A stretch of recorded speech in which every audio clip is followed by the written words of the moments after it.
Hello, yes, a good morning, a good afternoon, or a good evening to you, however you may be listening and wherever you may be listening.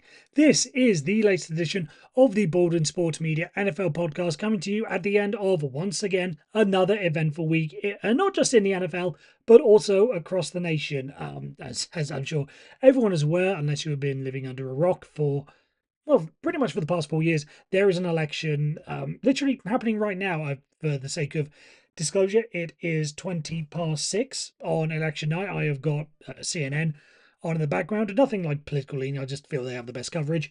And I will be sort of recording this as results coming in. I won't be covering it because, by the time you listen to this, you may already know some of the results. So I'm not going to cover that. I am, however, going to do what I usually do, which is cover and talk about the NFL. And most importantly, this will be a little bit of a tease into what our first topic is going to be, just talking about the trade deadline, which also happened today, which of course led to many sort of news jokes and memes that today's the day you've been waiting for, the day that the nation holds its breath.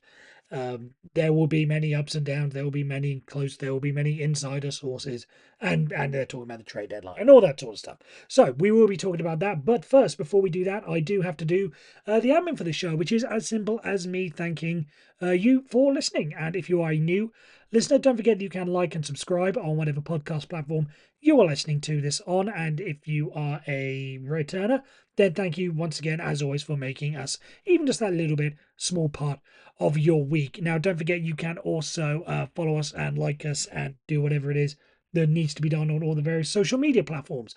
We are at Baldwin Sports Media on YouTube, Instagram, and TikTok, and on Twitter we are at MRB Sports Media. So feel free to follow us there and give us your sports takes and opinions. Subscriber numbers are going up across the board on a couple of the channels, so feel free to be a part of it. And with that being said, let us get on with the show. And as I hinted out, we are going to be talking first about the trade deadline. Not the moves in the past couple of days, just the moves that have gone on today. And pretty much like my usual whip round that I do in section 3, I am going to be doing pretty much that in for this first topic. Again, just talking about the moves that happened on deadline day. Deadline day. That's a football term. Trade deadline, whatever the term is on the trade deadline, I believe is the preferred term for the National Football League. So we'll go with that. So on trade deadline, on the trade deadline, at the trade deadline, I believe. We'll start off with Khalil Herbert, running back, moving from the Chicago Bears to the Cincinnati Bengals. An interesting one, this, because if I'm being brutally honest, I was sort of in the ballpark of whether or not the Bengals were still, whether or not they consider themselves to still be in it after their poor start to the season. But this shows a signal of intent. I didn't imagine them being sellers at the trade deadline. I figured they'd probably be a team that stay put. And especially in the running back market, like I can see, wanting to improve what they have. But again, were they the sort of team that, considers themselves close enough to a Super Bowl that, one player can make the difference? I don't necessarily believe that Herbert is that player that can have that immediate impact for them. But I do believe, moving forward, you look at that running back room, Chase Brown, Kendall Milton, Zach Moss, and Travion Williams. I think that's a good core to add Herbert to. I think, if you're going to go with maybe a running back up by committee sort of experiment. I think that could work. So a good move. I don't think it's necessarily a great move. By the way, all moves today, I don't think there's any moves that happened today that made me think, oh God, what is at least the buying team? What are they doing? I think all moves today have been good moves for the teams that have been buyers at the trade deadline. So good moves all around. Then again, I'm going in order of when I made notes of this to just talk about the show. So I don't know if this necessarily was the order that they came in, but we'll go with the next one that I've got down, which was arguably the biggest move of the day, and that is Zadarius Smith going to the Detroit Lions from the Cleveland Browns. I think that's a very, very, very solid move. The Browns pretty much in free for all. They very much were going to be sellers. I think we could see that coming from a couple of weeks ago. And Zadarius Smith, the Detroit Lions feeling like they needed someone to replace Aiden Hutchinson. I remember saying when the news came out that Aiden Hutchinson was out for the I'll say for the regular season, because I have seen some reports that he could be back for a playoff slash Super Bowl push. If I say if they make it, but you'd imagine they're going to win the NFC North at this point. So at the regular season at the very earliest.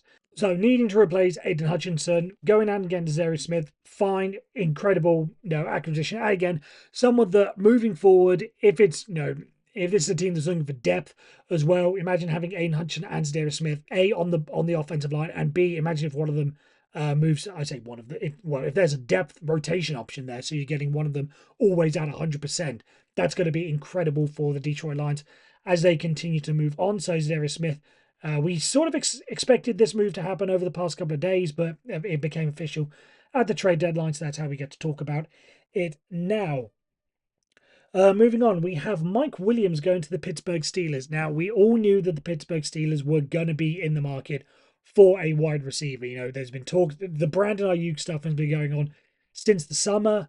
There was talk about whether or not maybe they'd be in play for someone like Devontae Adams before he went to the New York Jets. There was talk about DK Metcalf in the past couple of days, and something that you imagine would have picked up at least since Sunday when the Seahawks lost to the Los Angeles Rams in overtime. So maybe that pushes the Seahawks to be sellers. DK Metcalf obviously has the relationship with Russell Wilson, so it makes sense.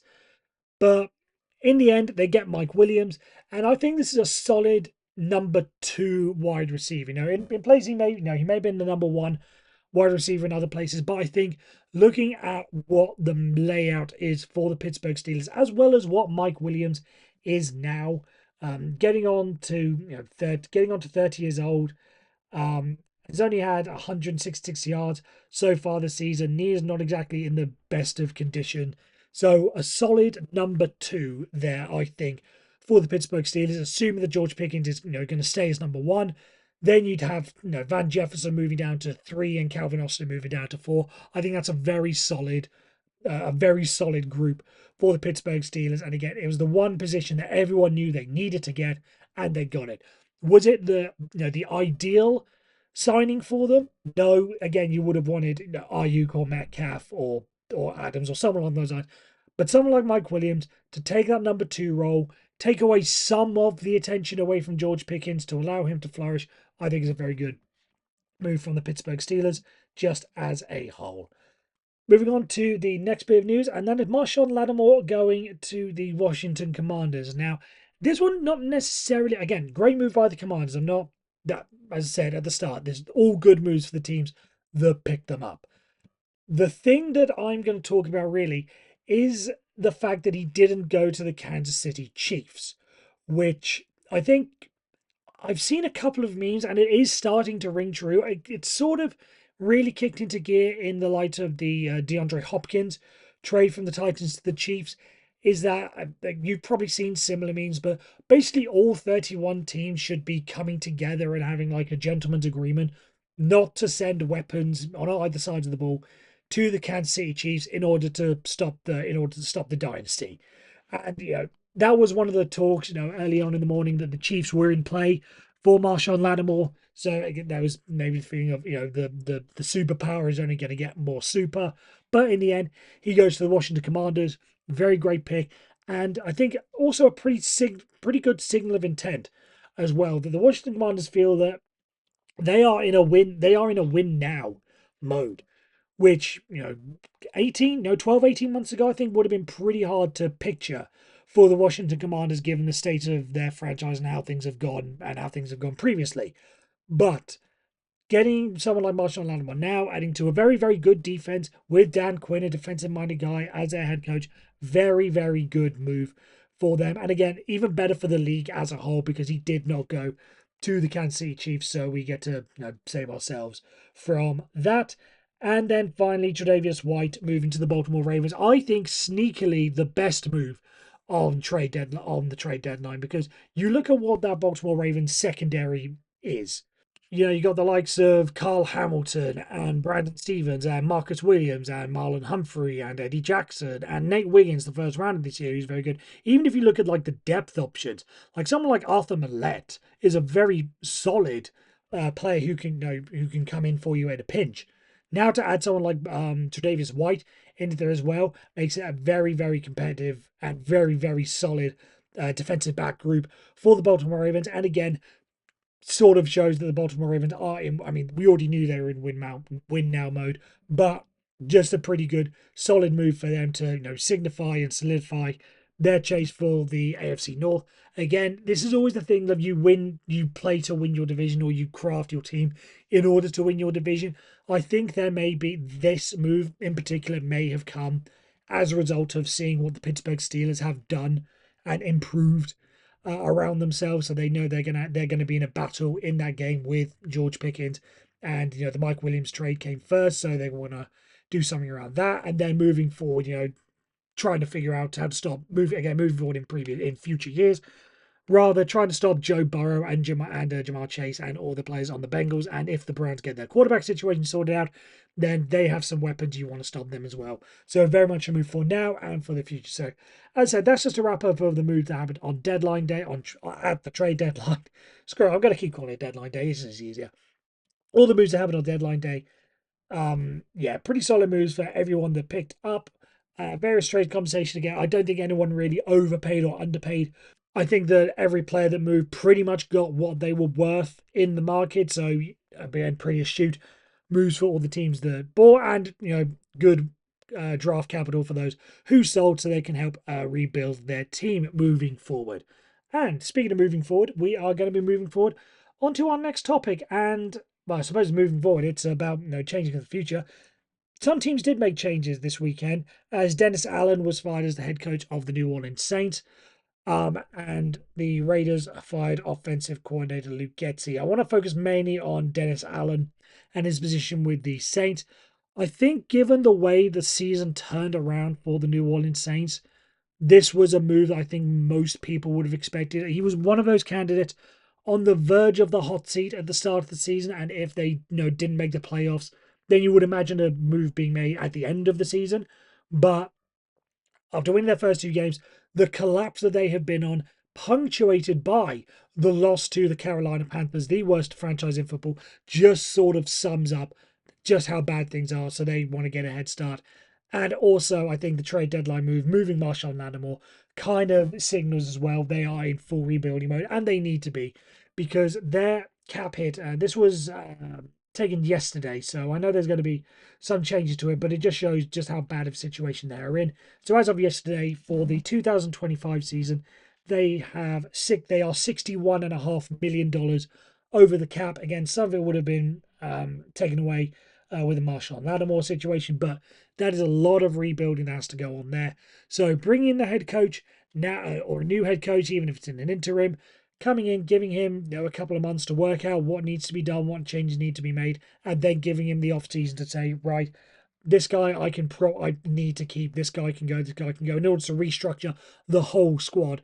I think is a pretty good move. So I think the Saints would be best off finding a head coach now, rather than leaving it to an interim situation for the rest of the season, then effectively delaying and costing precious rebuilding time in what is going to happen. And then the Las Vegas Raiders firing offensive coordinator again. I think he was pretty much the fall guy, because I think the Las Vegas quarterback situation is pretty bad as it was. So someone had to take the can, and he just happened to fall on it. Interesting to see they did hire Norv Turner as as an advisor. I think that's a very smart move. He didn't come in as the offensive coordinator, but bringing him in as a role to maybe oversee the process of hiring a new offensive coordinator. Norv Turner, fine offensive mind in his day. I think that's a pretty smart move, and something that could yield pretty good dividends in the future. So I think a very good move for the Las Vegas Raiders in that sense. And with that, we move on to our third subject of the week. And as always, it is a quick wraparound of what else has happened around the league. And I just pick some of the stories that I feel have been the most interesting, or at least the ones that have caught my eye the most. The first one being Daniel Jones finally throwing a touchdown at home. I know there's some people have made various jokes about this, how, since he threw his touchdown, the Chiefs have done X, Y, Z, won 2 Super Bowls, or whatever the factors are. And again, we can sort of have a laugh at this, but at the same time, this sort of shows the seriousness of just how bad Daniel Jones is as a quarterback. Now, if it had been, again, it's not really an excuse for any quarterback to go a length of time but before throwing, before throwing touchdowns, whether it be home or away. But if it had been, he scored he threw his first touchdown on the road for 2 years, that would sort of be a little bit more understandable, because of how tricky it is to go on the road and bad conditions and different type of whatever.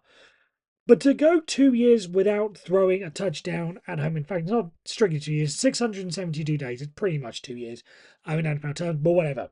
So going that long just shows you that he is not the quarterback of the New York Giants moving forward, and they have to do something. Again, a performance and a stat like that, which, as I think I've explained before, stats as always need a little bit of context and further analysis. But something like that doesn't need any further analysis, unless you want to add the fact that he was injured last year, which again plays a part. But even so, that should not be going, especially when you've had X amount of home games this season already to play.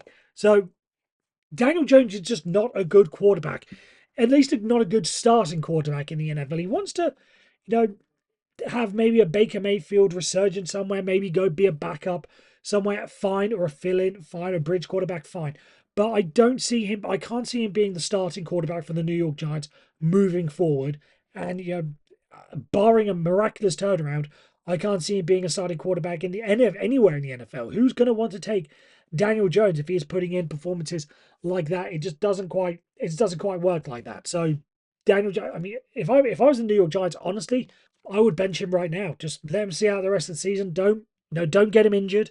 Maybe you may be able to get something for him in a trade. Maybe a fourth or fifth or sixth round pick or whatever, similar to the Bears with Justin Fields. But throw Tommy DeVito out there. See if he can respark some of the magic that was. I don't think it was quite DeVito mania, but it was certainly some sort of fanfare around him last year. So just move on from Daniel Jones. I think his time is done, and the sooner they can sort that out, the better. Moving on to another quarterback within the NFC East, actually, and that's Dak Prescott. News coming out that he's going to be out for, he's being put on injury reserve, which I think is smart, given the hamstring injury that he's got. But I said this on TikTok the other day, yesterday as it were, or again the other day, depending on when you're listening to this, that this could pretty much spell the end of Mike McCarthy, because if he's able to get them to the playoffs, then that would be a miracle, given the situation they have with the injuries and the hole that they are in right now, especially if they have to catch up to the Commanders at the top of the division. But to get them into the playoffs would require a miracle, and that would prove to Jerry Jones that, right, he can do something.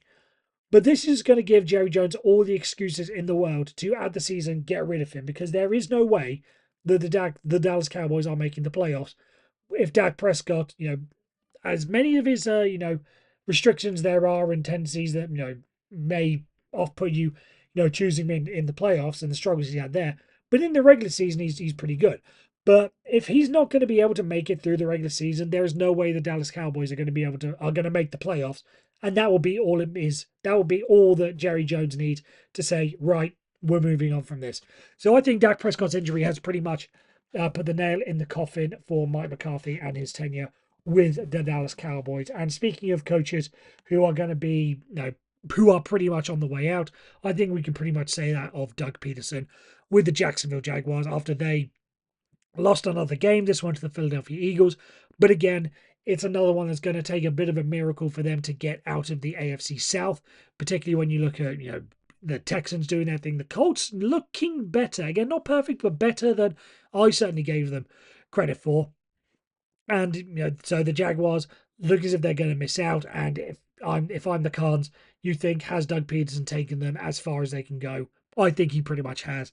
So that's another one that you move on and try and find someone else in the off season. Now, ending this wrap-up segment with what happened in last night's game, and not necessarily what happened. The Kansas City Chiefs beating the Tampa Bay Buccaneers, a thrilling game, a thrilling end to the game as well, with the Buccaneers driving. I think they should have gone for two, but that's not really what I want to talk about before they lost in overtime. I think we genuinely need to start having a conversation about the Kansas City Chiefs going 17-0. Because, as I said, I believe I said it here, I certainly said it somewhere, maybe not on one of the other channels. At the start of the season, what did the Kansas City Chiefs do? They got stronger at their weakest position. And what did we all say was their weakness last season? it was their wide receivers. It started to cost them early. Cost them that first game against the Detroit Lions. Obviously, didn't mean anything in the end because they went on to win the Super Bowl. But you had the Super Bowl champions who addressed their main concern. Both in the draft with the picking of Xavier Worthy, and now with the signing of DeAndre Hopkins as well. So they haven't got weaker anywhere else. Now they are the same team but stronger. So what's going to stop? And then you look at their schedule. You look at their schedule moving forward. I'll just run it off here. They are at home to the Broncos this Sunday. Then they are at the Bills, at the Panthers, at home to the Raiders, home to the Chargers, at the Browns, home to the Texans, at the Steelers, at the Broncos. If they get through that game against the Buffalo Bills, is there anyone that's going to stop them? I don't think there is. I would have them as the favourites. I don't know what Vegas says in the bookie, in the betting markets moving forward, but I would have them as the favourites of every single game moving forward. And barring a decision where they rest players in the final week of the season to keep people fresh for the playoffs, but you'd imagine if they've locked up the number one seed, then they'd want to keep them playing so they don't get rusty ahead of that. But barring that, who stops the Kansas City Chiefs? And I say this as a Pittsburgh Steelers fan, who they have to come to us in the penultimate week on Christmas Day. Who stops the Kansas City? I don't see any team in the rest of their path that will beat them, or at least can be. Again, the Bills, I think, are the best shot, but if they get through them, who stops the Kansas City Chiefs? I don't think anyone does. I think we genuinely need to start having that conversation about whether or not they're going to go unbeaten. I'm sure some outlets have done it, but just as a broader NFL, fan base conversation society, who's going to stop the Chiefs? That answers on a postcard, answers on my social medias. At Baldwin Sports Media on TikTok, YouTube, and Instagram, and at MRB Sports Media on Twitter. Far off. Who's beaten the Chiefs? I don't think anyone is. So I think that is going to be, again, once they get past the Bills, I think that's when a lot of people are gonna have that conversation. But I think we need to start having it early, because if they keep rolling, no one's going to stop them. And then if they do, again, long way away, but if they win this Super Bowl unbeaten, I think that establishes them as arguably the greatest dynasty that we've had. I think, to be able to do three in a row, something that the Patriots never did, something that the Steelers never did, something the Cowboys never did, something the 49ers never did, all those dynasties, none of them won three in a row, but to cap it off with an unbeaten, that puts them above every single one of them. And that's just a fact. Again, if you're one of these people who are getting tired of the Chiefs and getting bored of them winning, I hate to bring it to you, but that is just the reality of it.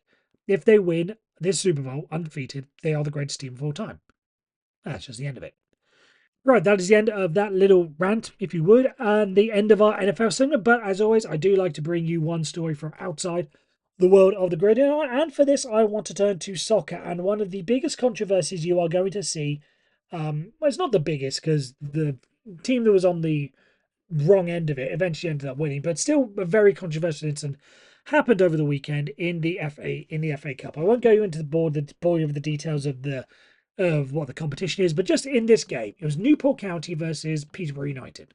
And Peterborough United had a corner kick, which for those of you who know vaguely a little bit about soccer is a kick from the headline in the corner that gets whipped into the box and players try and score from it. What happened here was the ball got played in, got whipped into the near post, and a Newport player, whipped in by a Peterborough player, and a Newport player headed it into his own net, so an own goal. However, he headed it in such a way that it basically rippled against the side of the net and then nestled at the back of the net, sort of around the back. And that made the linesman, the assistant referee, whose job is to watch the play from that side, that made him think the ball had gone wide, been headed against the side of the net, and then sort of wrapped around the back. You'll see it in ice hockey and other sports with that net. It will hit the side of the net, and then just because of the momentum and the pace and the angle and whatever, it will just drift around towards the back. That's what he thought rather happened there, and he didn't allow the goal. And it has led to, again, one of these things, as I always do in these non-NFL situations, go and find the footage of it, because you will be amazed at exactly how it happened. Peterborough United put it on their Twitter account, so go and find that.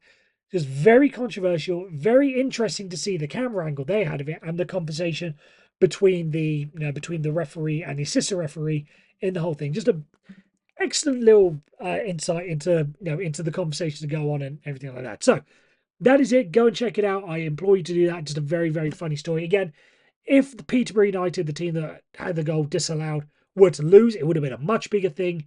But that sort of tempered it a bit because they did. So that is it. That is the end of that segment. That is the end of this show. Thank you once again for making me a little bit of your week. And as I said at the top of the show, if you are new, then don't forget to, if you like what you're listening to, then don't forget to like and subscribe on whatever podcast platform you are listening to, and then don't forget to go out and follow us on our social medias as well at Baldwin Sports Media on YouTube, Instagram, and TikTok, and then on Twitter we are at MRB Sports Media. And if you are a regular, then thank you once again for your continued support and your continued growth of the channel. Right, I will be back next week. Hopefully we're not going to be talking about politics, but based on what happened last time, there is a distinct chance that the election will still be going on, and I will still have one eye on the news channels as that goes on. But again, hopefully not. But and again, hopefully we'll just be talking NFL. So with that being said, thank you very much as always for listening, and until next week, take care, and especially given the environment that we live in the United States and around the world, and given what's going on tonight, stay safe.